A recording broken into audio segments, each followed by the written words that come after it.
313, meditation on religious beliefs. Belief.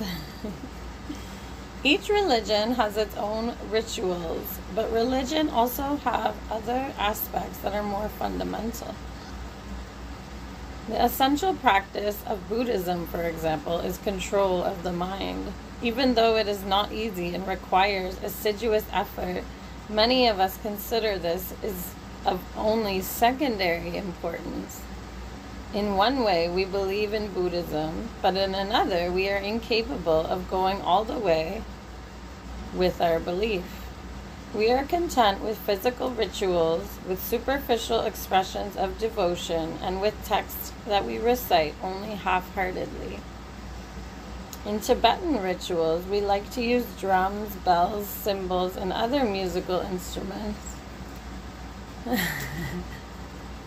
Squirrel. Onlookers think to themselves, these people are practicing Buddhism. But in fact, we give a low priority to those contemplations that lead our mind to the world of delusion, or from love, compassion, and the enlightened mind, all of which are deeper practices to which we should be devoting all our energy. Is this not the case?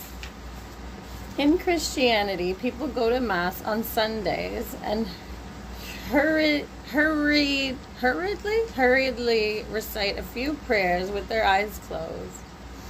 But when they have to face the problems of everyday life, they have all sorts of ideas that are incompatible with their religion, and they are incapable of applying their faith or having the attitudes which Christ has taught. In all these cases, this means that we have not transformed ourselves. We are just like non-believers. We believe in religion during the ceremony, but we do not achieve the true goal of our faith.